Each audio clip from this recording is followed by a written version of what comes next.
Bonjour à toutes et à tous, soyez les bienvenus sur ma chaîne.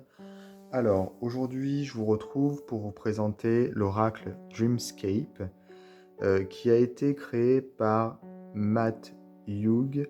Alors le créateur a également créé un tarot qui s'appelle Ethereal Visions Illuminated Tarot qui a été traduit en français cette année, qui s'appelle en français le tarot de l'illumination vision éthérée, donc sorti aux éditions Exergue.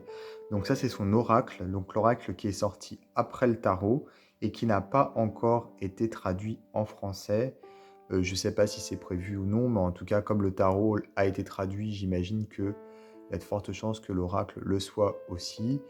Donc là, c'est donc l'oracle en anglais, bien sûr, puisque celui-ci est sorti au mois de juin de cette année 2021, donc c'est assez récent. Il est paru chez US Games Systems, comme le tarot d'ailleurs, le tarot original, je veux dire. Et on a donc, si vous voulez, un peu le même style d'illustration que pour le tarot, si vous le connaissez déjà, mais c'est une variante puisque c'est un oracle. Voilà. Alors, il est très chouette, moi j'aime beaucoup.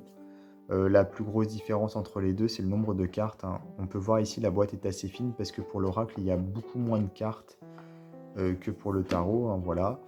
On a ici donc cette boîte qui est toute simple à l'intérieur. Et le livret ici. Alors déjà la boîte, je ne vous l'ai pas dit, mais je pense que vous avez vu, elle a des reflets dorés au niveau des illustrations.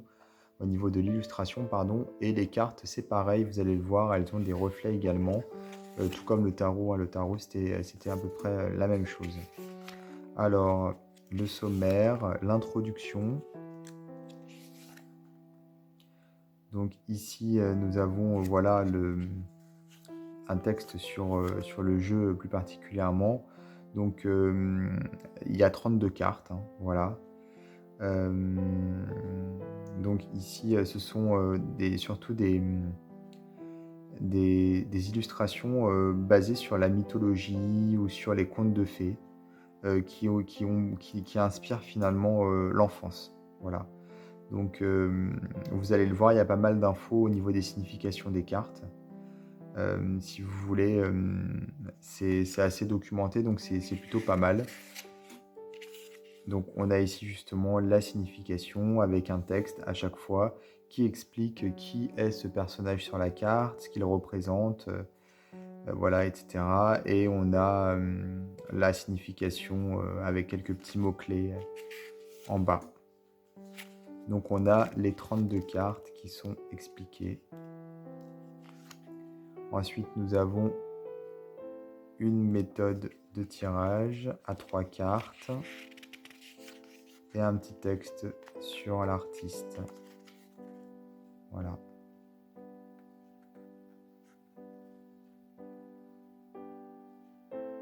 Il a également contribué sur le jeu Pride Tarot, d'ailleurs que j'ai présenté sur ma chaîne, également édité par US Game Systems. C'était un jeu avec plein d'illustrateurs différents.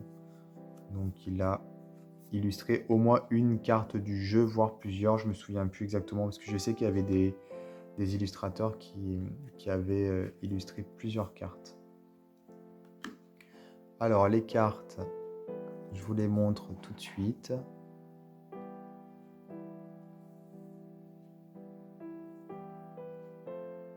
Donc vous voyez, elles ont des reflets dorés, elles sont très jolies.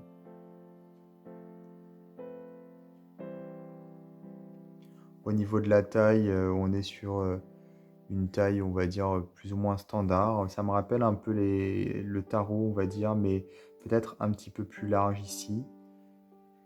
Au niveau du dos, le voici.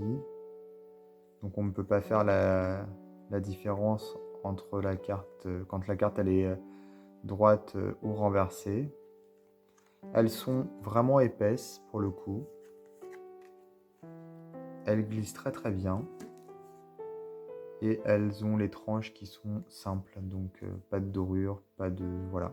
Le doré, il est directement sur la carte. Et autant je suis pas fan des tranches dorées, mais par contre, quand on a des cartes qui sont voilà, avec du doré directement dessus, je trouve ça assez sympa.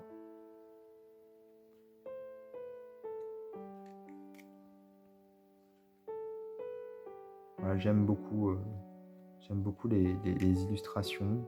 J'ai pas encore eu l'occasion de travailler avec, mais j'imagine qu'il doit être vraiment intéressant puisque ce que j'ai lu dans le livret me laisse à penser qu'on a quand même suffisamment de matière pour bien comprendre la carte, bien comprendre qui est représenté et la signification de ce personnage. Voilà, on a beaucoup de références à la mythologie, comme je disais, aux contes de fées. Et ouais, j'aime bien aussi la façon dont l'illustration est placée sur la carte.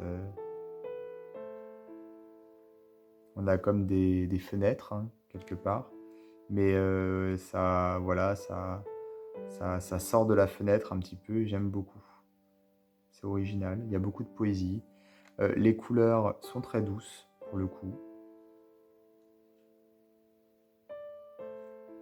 Vous aurez remarqué que les cartes ne sont pas numérotées. Heureusement, elles ont un nom, donc on peut retrouver dans le livret grâce au nom.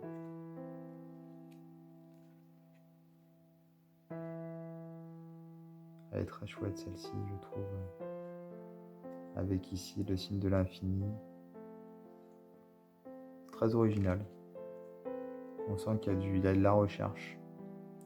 Et puis il y a un côté un peu art nouveau aussi dans ce jeu. Au niveau du style des illustrations, je trouve.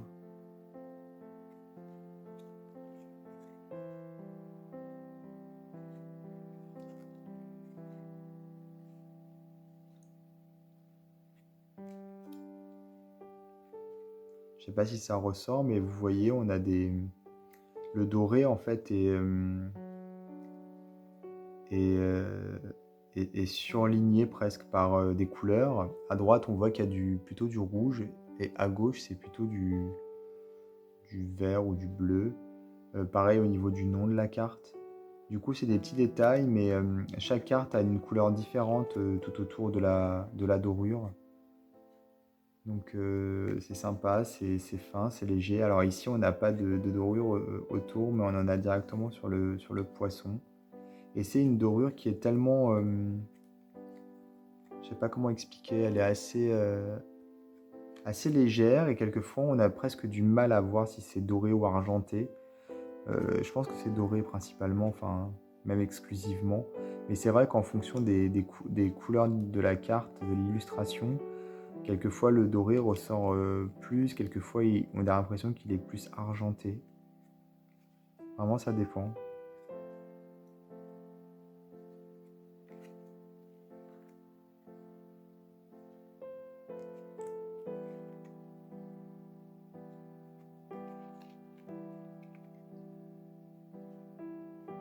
Donc voilà pour le Dreamscape Oracle que j'aime beaucoup.